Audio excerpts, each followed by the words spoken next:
ధాన్యాన్ని తక్కువ రేటుకు అమ్ముకోవద్దంటూ ప్రభుత్వం అందించే గిట్టుబాటు ధరని పొందాలని మంత్రి నాదెండ్ల మనోహర్ రైతులకు పిలుపునిచ్చారు. తక్కువ రేటుకి అమ్ముకోవద్దని, ప్రభుత్వం ద్వారానే అమ్ముకోవచ్చని, పూర్తి గిట్టుబాటు ధర లభిస్తుందని తెలిపారు. Police annual sports and games meet 2024 కార్యక్రమాన్ని నగర పోలీస్ కమిషనర్ ఎస్వి రాజశేఖర్ బాబు ప్రారంభించారు. పోలీసులు క్రీడల్లో రాణించేలా ప్రోత్సహిస్తామని, ప్రజల సంరక్షణ అనేది పోలీసులకి ప్రథమ కర్తవ్యమని తెలియజేశారు. మాకు పోలీసులు ఆరోగ్యం కూడా చాలా ముఖ్యమని, మహిళా పోలీసులు కూడా ఎక్కువ మంది క్రీడలో పాల్గొంటున్నట్లు తెలిపారు. ఉదయం నుంచి ఉమ్మడి కృష్ణా జిల్లాలో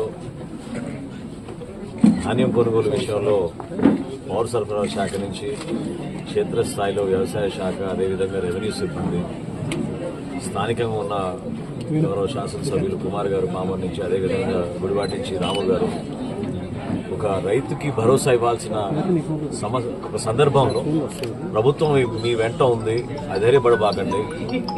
గౌరవ ముఖ్యమంత్రి గారు చంద్రబాబు నాయుడు గారు, అదేవిధంగా ఉప ముఖ్యమంత్రి గారు పవన్ కళ్యాణ్ గారు సూచనలతోటి రాష్ట్ర వ్యాప్తంగా ఈరోజు ధాన్యం కొనుగోలు విషయంలో గతంలో ఎప్పుడు లేని విధంగా 24 గంటల్లోనే రైతు దగ్గర నుంచి ధాన్యం కొనుగోలు చేసిన సందర్భంలో ఇమీడియట్గా వాళ్ళ ఖాతాల్లోకి నిధులు జమ అయ్యే విధంగా చేస్తూ ఉన్నాం. వీటితో పాటు కొన్ని సంస్కరణలు వాతావరణంలో మార్పు వచ్చిన ఉద్దేశంతో తీసుకొచ్చాం. ప్రధానంగా గతంలో మేము 17% తేమ ఉంటేనే కొంటాం అనే విషయం రైతులకి సమాచారం అందించాం. దానికి మార్చి 24% ఉన్నా కూడా తేమ శాతం ఖచ్చితంగా ధాన్యం కొనుగోలు చేయాలని అధికార యంత్రాంగాన్ని అందరూ కూడా అప్రమత్తం చేశాం. అదేవిధంగా ట్రాన్స్పోర్టేషన్ విషయంలో, ఎందుకంటే ఆల్రెడీ పాపం కల్లాల దగ్గర రైతులు కొంచెం ఆందోళన చెందుతున్నారు. ఆ భరోసా ఇవ్వడానికి కోసం ఇప్పుడే ఎమ్మెల్యే గారితో కూడా మాట్లాడిన తర్వాత ప్రత్యేకంగా ఈ ప్రాంతానికి 1400 లారీలు, ట్రాక్టర్లు అవసరం అని చెప్పారు. స్థానికంగా ఉన్న అధికార యంత్రాంగంతో మాట్లాడి ఖచ్చితంగా సాయంత్రానికల్లా కనీసం 30 మెట్రిక్ టన్నులు మనం గుడివాడ ప్రాంతంలో ధాన్యం కొనుగోలు చేసే విధంగా అన్ని ఏర్పాట్లు చేస్తున్నాం.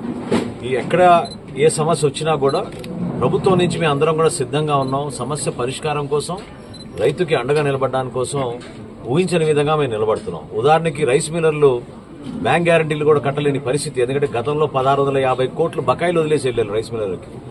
ఆ పరిస్థితిని అధిగమించి ఒక 200 కోట్లు మొన్న ఇచ్చాం. ఈ రోజున మళ్ళీ 120 కోట్లు వాళ్ళకి చెల్లించాల్సిన బకాయిల్లో రైస్ మిల్లర్స్కి ఇచ్చాం. ఈ రోజు కొత్త ఆలోచనతోటి 1:2 చొప్పున వాళ్ళకి బ్యాంక్ గ్యారంటీలతో వాళ్ళకి ఇబ్బంది కలగకుండా ఉండడానికి కోసం రైస్ మిల్లర్స్ కూడా వెసులుబాటు కల్పించాం. జీపీఎస్ లేకుండా ట్రాక్టర్లు కానివ్వండి, లారీలు కానివ్వండి సరుకు తరలించుకునే విధంగా ఆ వెసులుబాటు కూడా కల్పించాం.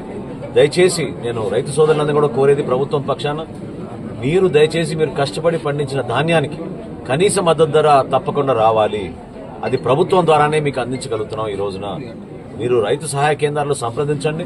మీరు నమోదు చేసుకుంటే స్థానికంగా ఉన్న అధికార యంత్రాంగం మీకు అందుబాటులో ఉండి అక్కడే మీకు కల్లాల దగ్గర గోనె సంచులు, అదేవిధంగా హమాలీలు, ట్రాక్టర్లు, లారీలు అన్ని ఏర్పాటు చేసి రేపు సాయంత్రం లోపు సరుకు ప్రత్యేకంగా మన జిల్లాలో ఎక్కడ కూడా ఇబ్బంది లేకుండా మేము తరలించడానికి సిద్ధంగా ఉన్నాం. మీరు అధైర్యపడబాకండి. వాతావరణంలో కూడా అంత మనం అనుకున్నంత మార్పు రాకపోవచ్చు. అయినా కానీ మీకు అన్ని విధాలుగా అండగా నిలబడడానికి ప్రభుత్వ పక్షాన స్థానికంగా గౌరవ శాసనసభ్యులు అందరం కూడా ఒకే మాట మీద నిలబడి ఉన్నాం.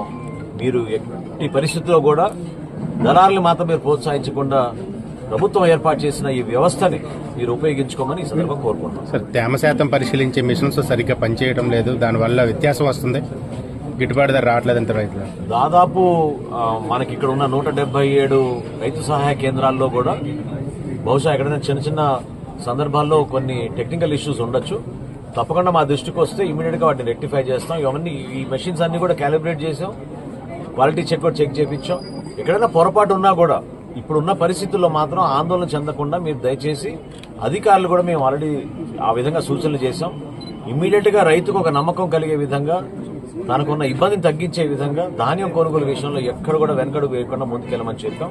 చిన్న చిన్న లోపాలు ఎక్కడ ఉంటే వాటిని సరి చేసుకుంటాం తప్ప రైతులు మాత్రం ఇబ్బంది పెట్టాం. తడిసిన ధాన్యాన్ని కూడా మీరు ప్రభుత్వం నుంచి కొనుగోలు చేసేది ఏమన్నా సార్? చెప్పా కదండి, 17% ఉన్న తేమ శాతాన్ని 20% వరకు చాలా వరకు చోట్ల తడిసిపోయి ఉంది. 24-25% అయినా కూడా పర్లేదు, తప్పకుండా తీసుకుంటాం.